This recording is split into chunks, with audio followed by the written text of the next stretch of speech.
नमस्कार भाइयों और बहनों। आज मैं आप लोगों को बताने वाला हूं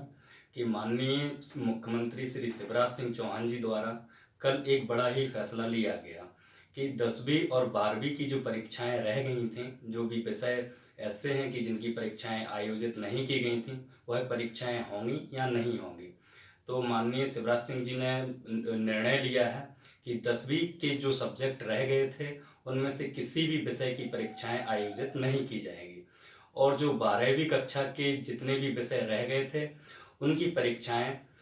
दिनांक 8 जून 2020 से 16 जून 2020 तक आयोजित की जाएंगी। और इसके बाद माननीय मुख्यमंत्री जी द्वारा यह भी कहा गया है कि जो निजी संस्थान हैं, जो निजी स्कूल हैं या प्राइवेट स्कूल्स हैं, तो उनमें जो भी लॉकडाउन के बीच का समय है उसके बीच केवल ट्यूशन फीस ही ली जाएगी। इसके अतिरिक्त बस का रेंट या जो भी मतलब आवागमन के लिए स्कूल में शुल्क लिए जाते हैं, स्पोर्ट के लिए जो शुल्क लिया जाता है, इस प्रकार का कोई भी अतिरिक्त शुल्क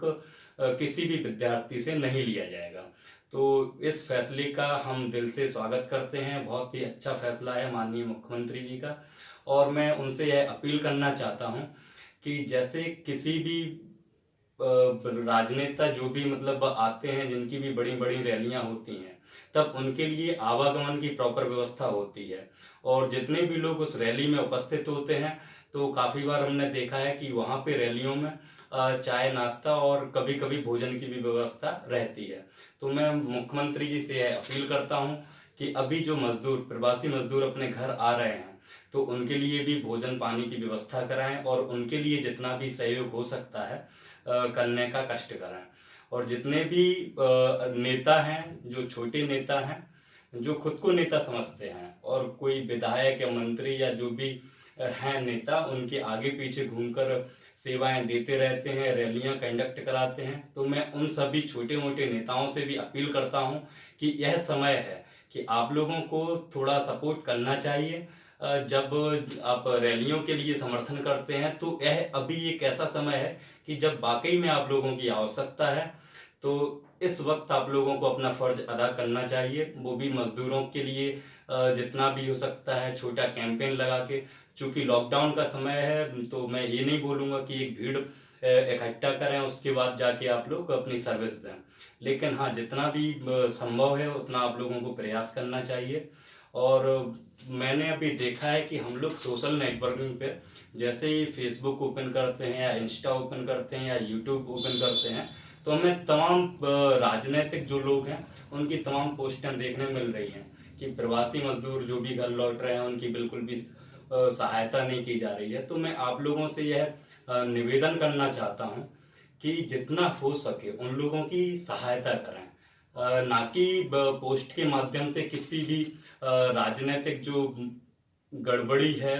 या राजनीतिक जो फैसला लिया गया है, तो उसके लिए हम ही लोग जिम्मेदार हैं, क्योंकि हमारे द्वारा ही उन राजनेताओं को चुना जाता है। और अभी हम लोगों को उपहास उड़ाने से अच्छा है या उनकी आलोचना करने से अच्छा है कि हम लोग अपने प्रशासन का और अपने किसान भाइयों का या मजदूर भाइयों का जितना भी हो सके उतना सपोर्ट करें, जितनी हो उनकी हेल्प करें। और आलोचना से हम लोगों को कुछ हासिल नहीं होगा। कोई भी पार्टी, कोई भी राजनीतिक दल हो, चाहे वह बीजेपी हो, कांग्रेस हो, आप हो, मतलब कोई भी पार्टी हो, हम लोगों को किसी की आलोचना ना करते हुए जितना भी हो सके उतना मजदूरों की मदद करें।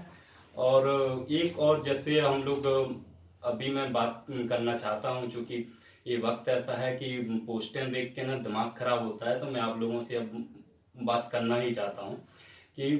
जो नवाजुद्दीन हजरत निजामुद्दीन दरगाह है, वहाँ पे जो तब्दीली जमात है, तो पूरे इंडिया ने मतलब उसका एक बहुत ही बड़ा मुद्दा बनाया है कि उन लोगों के द्वारा ही कोरोना को फैलाया गया है। लेकिन अभी हमारे बंडा क्षेत्र में जैन मुनि आए हुए थे, तब भी प्रशासन के द्वारा किसी भी प्रकार की सख्ती नहीं दिखाई गई। तो यहाँ पे हम लोगों को धार्मिक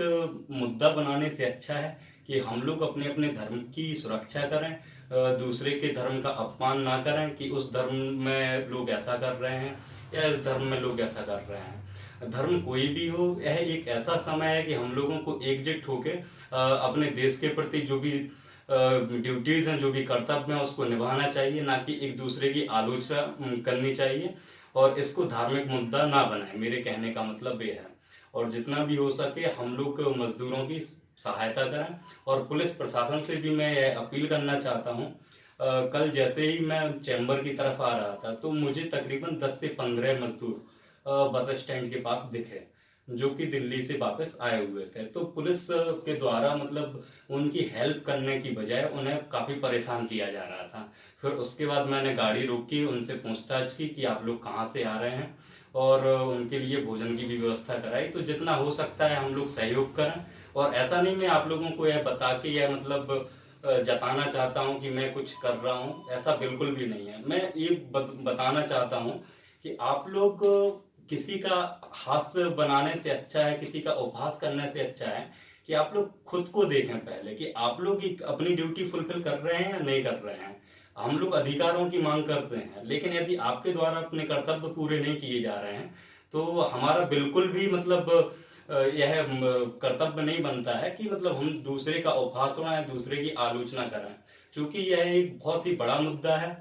माननीय प्रधानमंत्री जी का जो भी फैसला है, ऐसा नहीं मैं किसी भी राजनीतिक तरीके से उनका सपोर्ट कर रहा हूँ, लेकिन एक व्यक्ति जो कि इतने बड़े पद पर है, वह सभी लोगों के कल्याण के लिए बहुत अच्छा ही डिसीजन लेगा। वह कभी नहीं चाहेगा कि उनका देश या हमारा देश गर्त में जाए। तो उनके द्वारा जो भी फैसला लिया गया है, उस पर हम ही लोगों को अमल करना है और दूसरा यह है कि हमें उनके फैसले का सपोर्ट करना है और जितना हो सके पॉजिटिवली हमें उनका रिस्पॉन्स देना है और जितना हो सके उतना आप लोग मजदूरों के लिए जो कि हाथ से बना रहे हो उतना आप सपोर्ट करें, ना कि उनकी खिल्ली उड़ाएं कि इस पार्टी के द्वारा ये नहीं किया गया, उस पार्टी के द्वारा ये नहीं किया गया है। वैसे तो आप लोग बड़े रैलियों में घूमते रहते हो, कहीं इस रैली में कहीं ये मंत्री आ रहे हैं, कहीं वो मंत्री आ रहे हैं। अब आप लोगों की ज़रूरत है, तो अब आप लोग थोड़ा सा सहयोग करें और